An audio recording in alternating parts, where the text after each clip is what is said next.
Oke guys, di video kali ini gue bakalan ngebahas 4 faktor yang harus kamu hadapi jika kamu ingin jadi content creator.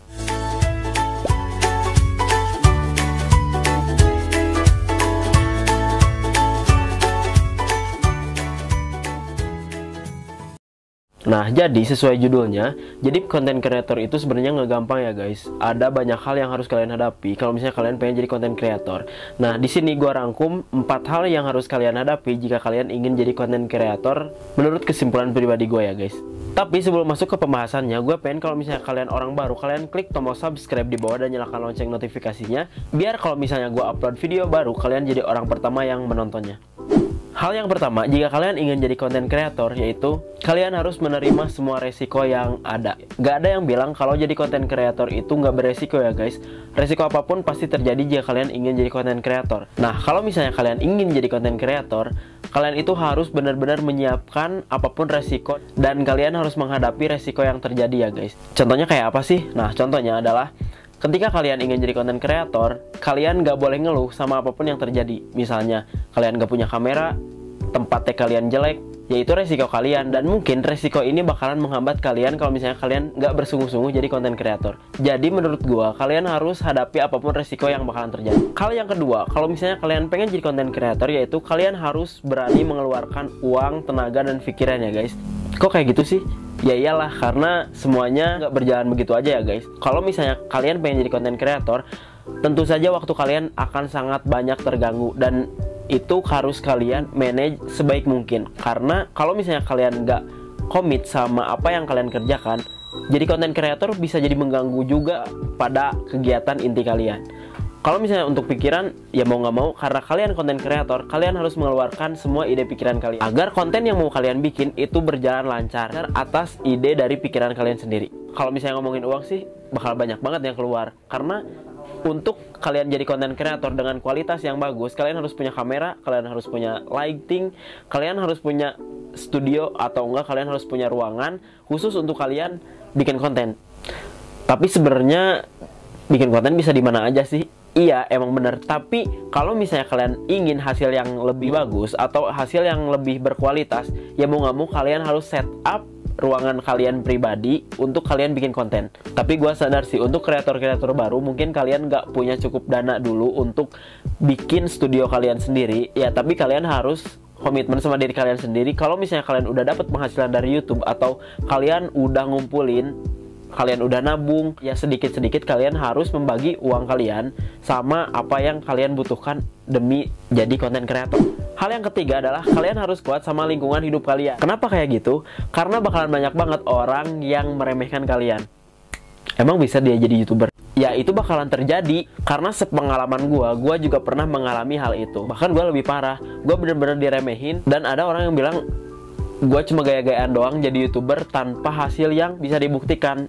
Sebenarnya omongan mereka itu bisa saja terjadi kalau misalnya kalian tidak komitmen. Balik lagi sama komitmen diri sendiri. Kalau misalnya kalian pengen jadi content creator, kalian harus meluangkan apapun yang kalian punya. Kalian harus bekerja sekuat tenaga dan ya bekerja keras lah dengan passion kalian. Karena menurut gue, kalian udah punya niat pengen jadi content creator aja, itu tuh udah satu hal yang besar, dan itu tinggal kalian kembangkan.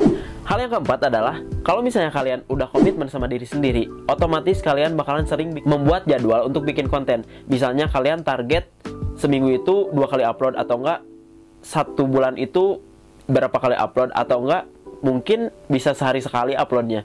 Itu tergantung kalian. Dan itu kalian harus siap, karena sama halnya tubuh, kalau misalnya kita nggak diisi makanan, kita itu bakal lemes. Dan itu juga sama halnya kalau misalnya kita sebagai content creator tidak mengisi atau tidak membuat konten secara signifikan atau secara rutin ya guys. Misalnya gue pengen jadi content creator, tapi gue upload itu setahun cuma sekali, itu nggak akan jadi apa-apa guys. Nah, kalau misalnya kalian bikin konten sesering mungkin, otomatis kalian juga bakalan ngedit sesering mungkin ya guys.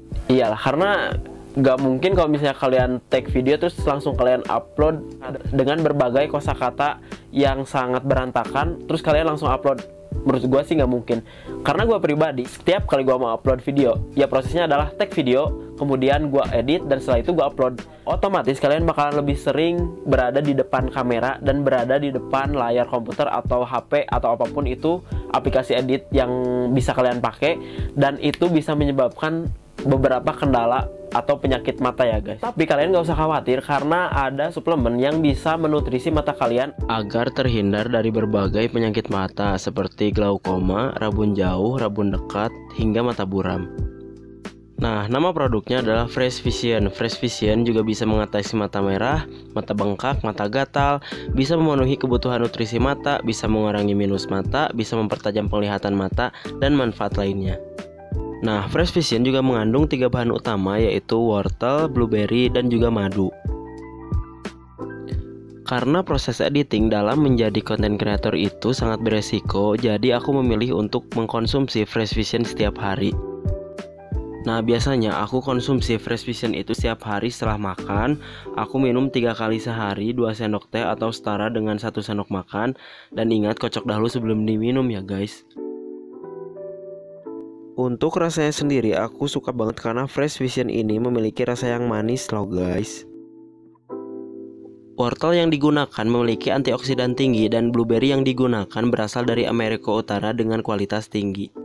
Nah, selain itu, Fresh Vision sudah terdaftar di BPOM, jadi kalian gak usah khawatir mengenai keamanannya. Ini sudah terdaftar di BPOM, jadi ini tuh aman banget untuk kalian konsumsi ya guys. Dan gue rekomendasiin kalian beli Fresh Vision agar kalian terhindar dari penyakit-penyakit mata yang mungkin terjadi kalau misalnya kalian lagi fokus ngedit dan otomatis kalian selalu berada di layar handphone atau di layar laptop. Jadi kalian harus antisipasi dengan mengkonsumsi Fresh Vision secara rutin. Mungkin segitu aja dulu pembahasan di video kali ini. Kalau misalnya kalian suka sama video ini, silahkan klik tombol like. Jangan lupa juga subscribe kalau misalnya kalian baru aja datang di channel YouTube Akbar Arai. Share juga ke semua sosial media kalian dan teman-teman kalian juga kasih tahu biar mereka tonton juga video ini, siapa tahu bermanfaat bagi mereka. Akhir kata, gua Akbar Arai, happy and enjoy and goodbye.